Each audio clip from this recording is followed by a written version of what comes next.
Chapter 1. The Day She Left Me.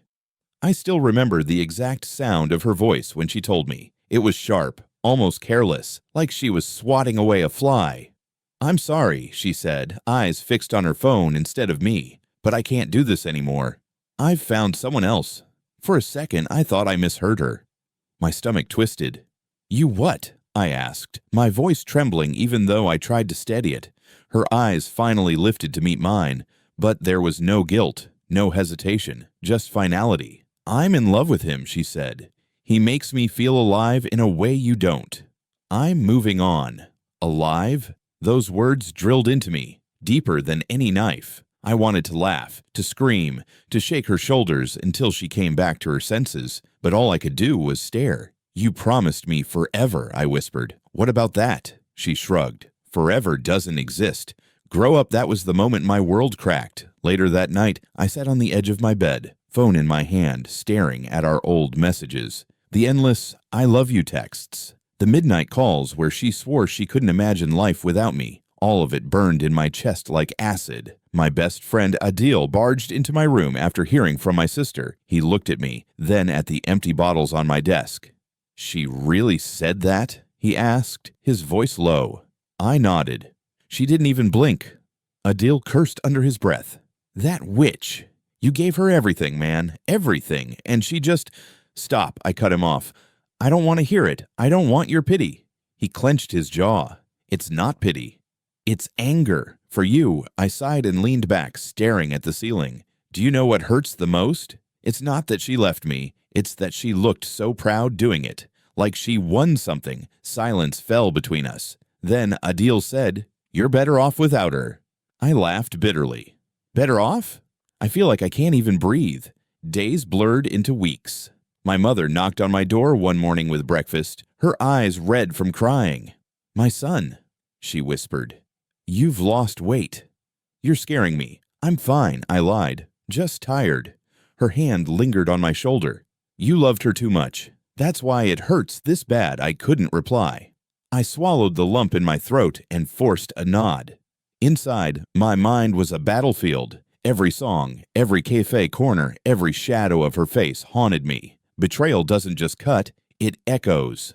One evening, I ran into her on the street. She was with him, the man she chose over me. Their hands were locked, and she laughed like I never existed. I froze. My heart hammered. She saw me. For a moment, her smile faltered, but then she leaned into him and kissed his cheek, as if to rub salt into my wound. Adil, who was with me, muttered, "Walk away, man." Don't give her the satisfaction I wanted to. Punch something. Instead, I turned my back. But even as I walked, I felt her eyes drilling into me like she was proud of my brokenness. That night, I couldn't sleep. I kept replaying her words. Forever doesn't exist. Grow up. Was I really that naive? Did love mean nothing? Or was I simply a fool, a stepping stone for her happiness? I gripped my pillow and whispered into the darkness. "One day, you'll regret this." One day, it wasn't a threat. It wasn't even anger anymore. It was a promise to myself. If she ever returned, I wouldn't be the same man she left behind. Chapter 2. Picking up the pieces.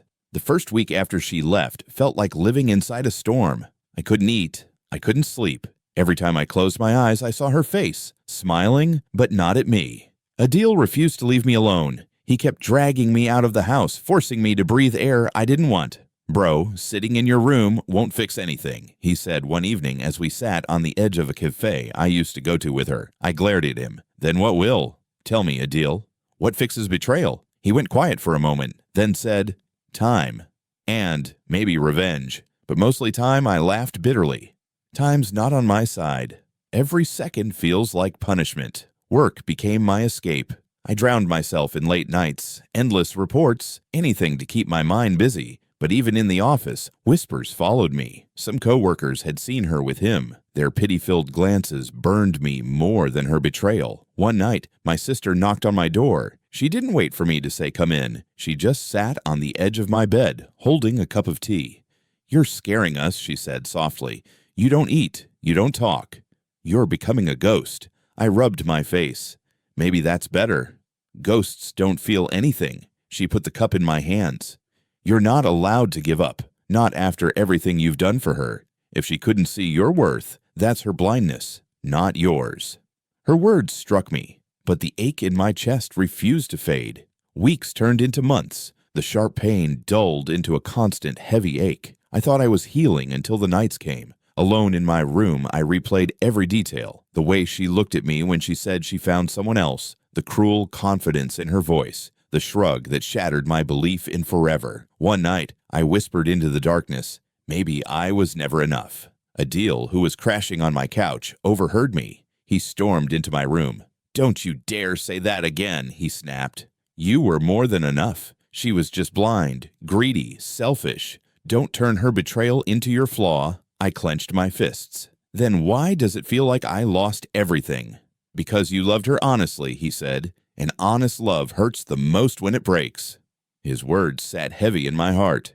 For the first time, I realized it wasn't about me being unworthy. It was about her being untrue. Slowly, I began to change. I stopped looking for her shadow in every crowd. I stopped checking her social media, torturing myself with images of her new life. I started working out again, eating better, even laughing sometimes when Adil cracked his stupid jokes. But inside, the wound never fully closed. It stayed there, pulsing quietly, reminding me of one thing. Betrayal changes a man. I told myself every morning in the mirror, I won't be the same man she broke. I won't ever let her do it again. One day, months later, my mother caught me smiling faintly at breakfast. She placed her hand on mine and whispered, "There's my son." "I thought I lost you." I smiled back, though it felt fragile. "I'm still here, Mom. Just different." She nodded knowingly. Different can be stronger. Her words lit something inside me. Maybe she was right. Maybe all this pain was shaping me into something harder, sharper. Yet deep down, I knew one thing with absolute certainty. If she ever returned, if she ever dared to show her face at my door again, I wouldn't crumble like last time. I'd be ready. Chapter 3. The unwanted return. I thought I had buried her memory deep enough. Months had passed. I wasn't healed, but I was surviving. Then, one evening, I opened my door, and there she was. Her face was pale, her eyes red, as if she had been crying for days. "Can we talk?" she whispered. Every instinct in me screamed to slam the door, but my hand froze on the knob. I clenched my jaw. What could you possibly have left to say? She bit her lip, trembling. "I made a mistake." I let out a bitter laugh. "A mistake? That's what you call throwing me away for him." Her eyes widened. "Please, don't say it like that." I cut her off. "Then how should I say it? That you humiliated me? That you paraded your new love in front of me while I was dying inside?" She flinched at my words, but didn't leave. "I thought he was everything I wanted." "I was wrong." "Wrong," I repeated, my voice sharp. "You destroyed me. And now you think you can just show up and say you were wrong?" Tears spilled down her cheeks. "I can't sleep. I can't breathe. I can't stop thinking about you. I need you back." Her words, once my dream, now sounded like poison. I stared at her, feeling a war inside me, part of me wanting to slam the door, another part curious, almost hungry, to hear how far she would crawl. We ended up sitting in the living room, silence weighing between us. She looked around like she was trespassing in a place that used to be hers. "You look different," she whispered. "Because I am," I said flatly. She hesitated, then leaned forward. "Can't we try again?" I narrowed my eyes. "You want me to erase the fact that you looked me in the eyes and told me I wasn't enough?" Her voice cracked. "I was stupid. I thought leaving you would make me happy. But he was a mistake. He lied. He used me. You were the only one who truly loved me." I laughed, but there was no humor in it. "And now you want me to reward you for realizing too late?" She reached for my hand, but I pulled back. "Please," she begged, "just give me a chance." "I'll prove myself." Adil showed up midway through her visit, and when he saw her sitting there, his eyes widened with fury. "You've got some nerve," he spat. She turned to him. "Adil, please. I know I hurt him, but I love him. I see it now." "Love?" Adil scoffed. "Love doesn't walk out and come back when it's convenient." "Stay out of this," I muttered, though secretly I agreed with every word he said. Adil shot me a look. "Don't let her fool you again, man." She turned back to me, her voice trembling. "I'm not lying. I came back because I realized you're my home." My only home. Her words hit something inside me, but I clenched my fists. Home. You burned that home to the ground. And now you want to live in the ashes? She sobbed, burying her face in her hands. I'll do anything. Just don't shut me out. For a long time, I didn't answer. I watched her cry, watched her desperation spill out like broken glass. Months ago, I would have given anything to hear her beg for me. But now, all I felt was a cold, quiet satisfaction. You think saying sorry erases betrayal? I asked finally. She looked up, shaking her head. No. But maybe we can build something new. My silence stretched, and she clung to it like hope. At last, I said, I don't know what's worse, that you left me, or that you think you can come back like nothing happened. Her tears grew heavier, but she didn't move. I'll wait, she whispered. Even if you hate me now, I'll wait until you forgive me. That night, after she left, Adil turned to me. You're not actually considering it, are you? I didn't answer. My chest felt heavy, my mind spinning. All I knew was this: she was back. And whether I wanted it or not, her return had opened a door I thought I had locked forever. But this time, I wasn't the same man she betrayed. This time, I had a choice. Chapter 4. Her proposal. My silence. When she came back the second time, her tone was different. The first time she begged, the second time she demanded. We sat in the same living room where she once confessed her betrayal. She stared at me with those pleading eyes, but now there was something sharper behind them. Determination. I want to marry you, she said. Just like that. No build-up, no hesitation. For a moment, I thought I misheard her. My lips parted, but no words came out. Marry me, she repeated, leaning forward as if daring me to laugh. I blinked slowly. You left me for another man, destroyed me, and now you think the answer is marriage. Her voice cracked, but she pressed on. Yes, because I realized you're the only one who ever truly loved me. He was a mistake. I was blind. But now I see clearly. I want to spend the rest of my life making it up to you. I let out a dry chuckle. Making it up. With a wedding dress and a few vows? Do you think that cancels the nights I bled inside because of you? Tears welled in her eyes. I can't change the past, but I can give you a future. Let me prove it. Her audacity stunned me. She wasn't just asking for forgiveness. She wanted a crown after burning the kingdom. Do you even hear yourself? I asked coldly. She reached for my hand. I know I hurt you, but don't you still love me? Don't you? Her words pierced something I thought I had buried. Did I still love her? Or was it just the ghost of love, haunting me like a curse? I didn't answer. Silence became my shield. Adil barged in later that evening when she was gone. He slammed the door shut and glared at me. She wants what? I didn't move from the couch. Marriage, he exploded. Has she lost her mind? And you, why didn't you throw her out the second she opened her mouth? I rubbed my temples, because I wanted to hear her say it. Adil stared at me like I was insane. You're not actually considering it, are you? No, I said quietly, but I'm considering something else. He narrowed his eyes. What? I finally looked up at him. Let her think I'm considering it. Adil frowned, confused. You're playing with fire. Maybe, I said. But sometimes fire is exactly what you need to burn away rot. The next time she visited, she smiled faintly when I didn't reject her outright. She took my silence as a yes. She started talking about venues, families, rings. I sat there, letting her paint her fantasy. Inside, I was cold, detached. Her voice carried excitement, but I wasn't listening to the details. I was watching her face. The way her eyes sparkled when she thought she was winning again. The way she believed she could rewrite the story with herself as the heroine. Say something, she urged. Anything. Please, I looked into her eyes and said softly, We'll see. She gasped as if those two words were a promise. She clutched my hand with relief, but only I knew what they truly meant.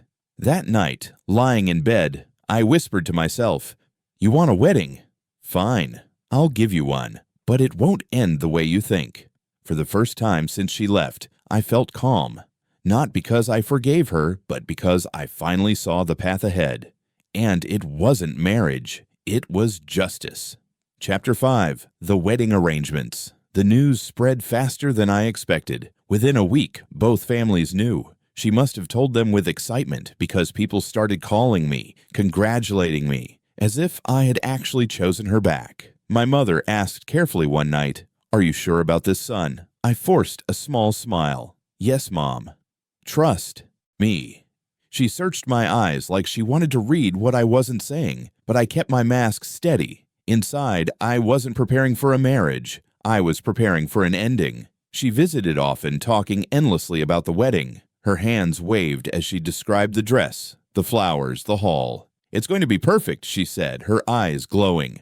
"Everyone will see us together again, stronger than before." I nodded, pretending to listen, while my mind wandered to the documents I had hidden away, proof of everything she had done during the months she was gone. Adil, sitting in the corner, muttered under his breath, "Perfect for who?" She ignored him, too wrapped up in her fantasy. At one point, she leaned close to me.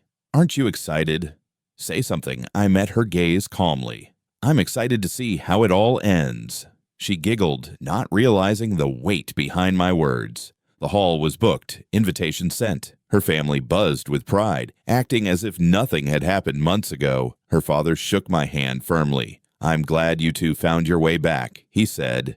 "This time, make it last." I forced a polite nod. "This time will be unforgettable."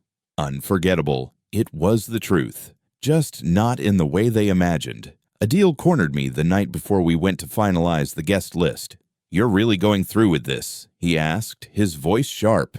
"Yes," I replied. He slammed his fist on the table. "You're insane. You can't marry her." I looked at him, my expression cold. Who said anything about marrying her? His anger froze into confusion. "Then what?" I leaned forward, lowering my voice. "I'm letting her build her dream, letting her think she's won. And when the moment comes, I'll take it all away. Not with anger, not with fists, but with the truth." Adil stared at me for a long time, then shook his head. "You scare me sometimes." "Good," I said quietly, "because fear is the only thing she'll understand." As the wedding plans grew, I played my part. I showed up at fittings, met the planners, smiled in photographs. She looked radiant, believing she was finally back in control. But every night, I worked in silence, collecting evidence, speaking with people she had wronged, meeting with a lawyer who assured me the charges against her would hold. Fraud, theft, deception, all neatly tied together, waiting for the right moment. It wasn't just about me anymore. She had left scars on others too, and I was going to make sure justice came crashing down on her in front of everyone she tried to impress. One afternoon, as we walked out of the jeweler's shop, she clutched my arm. "Do you remember when we dreamed about this?" she asked softly. "It feels like fate gave us another chance." I turned to her, forcing a gentle smile. "Yes, fate always gives us what we deserve." She beamed, completely blind to the edge in my words. At night, when I lay in bed, I thought about the day it would all end. I imagined the gasp of the guests, the confusion on her face, the moment her wrist would be locked in cold iron instead of gold. It didn't make me happy exactly, but it gave me peace. She wanted a wedding. I'd give her one. She wanted an audience. I'd give her one. But instead of vows, she'd get a verdict. And instead of forever with me, she'd get chains. Chapter 6. Secrets Uncovered. By the time the invitations were printed, I already knew I couldn't just rely on my own pain to bring her down. I needed facts, proof, the kind no one could deny. So I started digging. It began with small questions to people I knew from the months she was gone. A colleague mentioned seeing her at expensive restaurants with men she barely knew. An old friend of hers slipped and said she had borrowed money, but never paid it back. I followed the trail like a hunter. One evening, I met with Naveed, a man who once worked with her. He leaned across the table, lowering his voice. "She's charming, but dangerous. She convinced 3 of us to invest in a business idea, took the money, and vanished." I clenched my jaw. "How much?" "Enough to ruin one guy completely," he said bitterly. "We filed complaints, but she slipped through. No one could pin her down." I scribbled notes, my chest burning. She hadn't just broken hearts, she had wrecked lives. When I left, I whispered to myself, "You wanted marriage, and I wanted truth. Now I'll give you both. At once." Later, I sat with Adil, spreading out everything I had collected. Statements, voice messages, bank transfers, screenshots. He whistled under his breath. "Man, this is heavier than I thought." "She didn't just betray me," I said coldly. She betrayed everyone she touched. Adil leaned back, shaking his head. So what's the plan? Drop this bomb before the vows? I nodded. Exactly.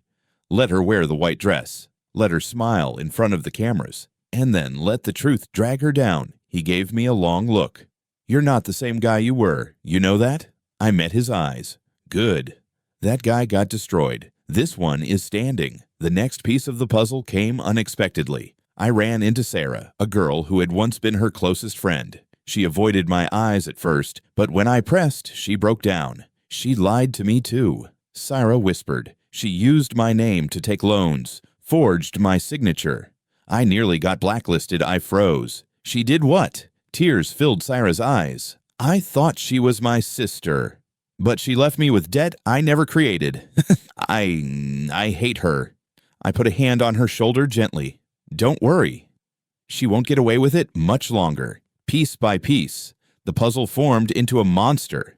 The woman who once whispered love into my ear wasn't just careless. She was ruthless. She used people like tools, and when they broke, she discarded them. I took everything to my lawyer, who reviewed it carefully. This is enough, he said.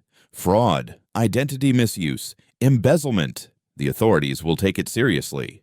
I nodded. Good. I want the arrest at the wedding. He raised an eyebrow. Are you sure? That will be public humiliation.